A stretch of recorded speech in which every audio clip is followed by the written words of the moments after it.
क्रांति अगर हमको समझ में आता है, रिवोल्यूशन, तो खिलजी क्रांति बहुत आराम से समझ में आ जाएगा। खिलजी क्रांति क्यों कही जाती? क्योंकि जो अनएक्सपेक्टेड चीज़ें जब होती हैं, जैसे आप लोग तैयारी कर रहे हैं, पढ़ रहे हैं, मेहनत कर रहे हैं, सिलेक्शन हो जाएगा, इसमें कोई क्रांति नहीं है, अचीवमेंट है। लेकिन कोई ऐसा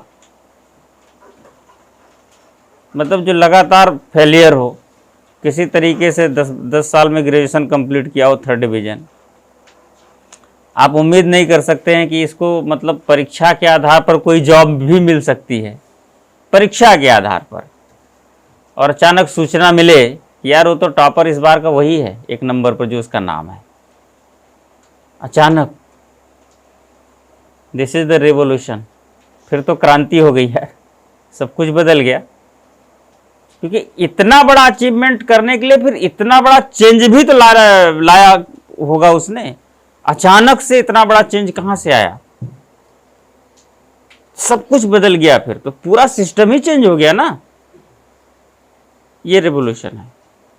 और हमको इस चीज को समझना भी चाहिए 3 चीजों में, क्योंकि ये 3 चीजें, 3 शब्दावलियां, 3 वर्डिंग्स हमारे सामने आती रहती हैं। एक तो विद्रोह, ये पूरे इतिहास में काम आएगा। एक आंदोलन और एक क्रांति, तीनों के डायमेंशंस अलग अलग हैं और तीनों के रिजल्ट भी अलग अलग होंगे, और एज ए रिजल्ट तीनों अलग अलग हैं। जैसे 1857 को उठा लें तो उसके परिणाम पर अच्छा प्रश्न बनता है, ठीक ठाक प्रश्न बनता है, जनरली आता रहता है, इंपॉर्टेंट है। What is the result of 1857?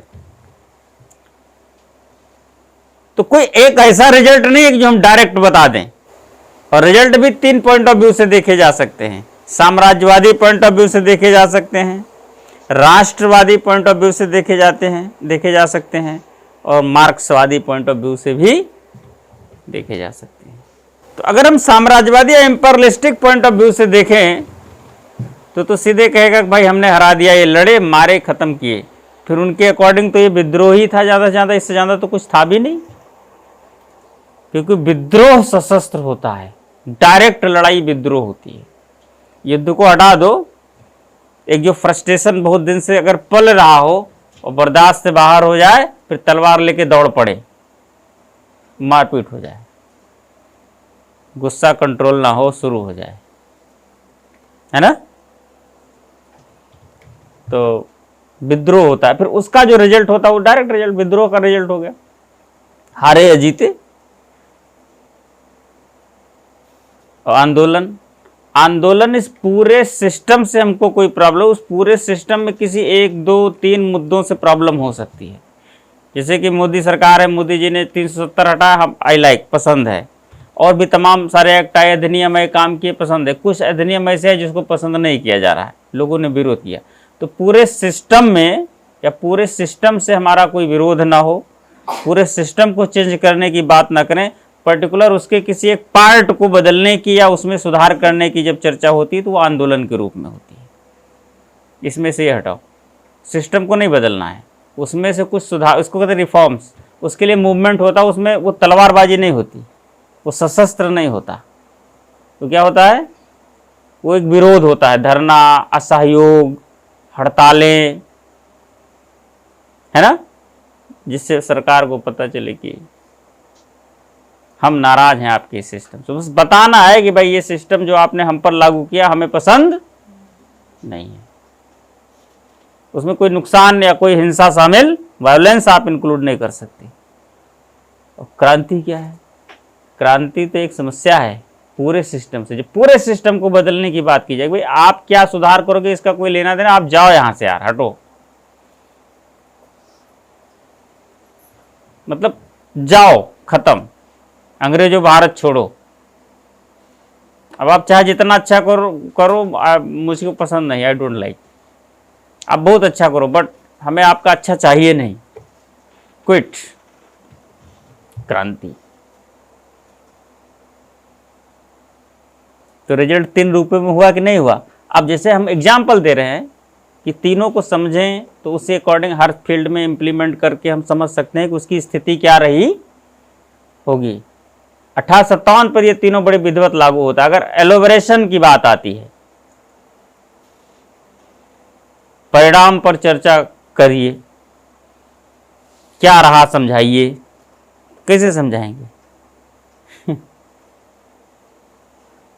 ऐसे समझाएंगे, एक डायरेक्ट आप रिजल्ट नहीं दे सकते। ये हुआ, अगर ये विद्रोह था तो पराजित हो गए, अगर ये आंदोलन था तो आंशिक सफलता मिली, पार्शियल सक्सेस, क्योंकि कुछ चीजें जिससे विशेष विरोध था हटा ली गई। अब जैसे डॉक्ट्रिन ऑफ लैप्स हटा लिया गया, हड़प नीति हटा ली गई। ईस्ट इंडिया कंपनी से बहुत प्रतिरोध था, ईस्ट इंडिया कंपनी का शासन खत्म कर दिया गया। एग्रीकल्चर का जो कॉमर्शलाइजेशन हुआ, वाणिज्यीकरण कृषि का कर दिए थे, अकॉर्डिंग टू इंडस्ट्रियलाइजेशन, सब है ना, रेगुलेट हो रहा था कि ये उत्पादन करो, ये ना करो, कपास लगाओ, जूट लगाओ, रबड़ लगाओ, नील उत्पादन करो, चाय कॉफ़ी प्रमोट करो, किया जा रहा है। गेहूं, चावल, खाद्यान्न जो ग्रेन्स है उसको फ्रस्ट्रेट किया जा रहा है सरकार के द्वारा। या औद्योगिकरण के कारण जो विनाश हो रहा है, औद्योगिकरण कहाँ हुआ? इंडस्ट्रियलाइजेशन इंग्लैंड में। ये भी एक प्रश्न है कि इंग्लैंड में ही क्यों हुआ, यहाँ चर्चा नहीं करेंगे, यहाँ तो केवल आ गया दिमाग में तो डाल दिए, क्वेश्चन पढ़ा लेना चाहिए। समस्याएं बनी रहती हैं तो समाधान के लिए हम तलाश करते हैं, तो समस्याएं जरूरी है, क्वेश्चन जरूरी है। उसके कारण भारत को भी हानि हो रही थी कि नहीं हो रही थी?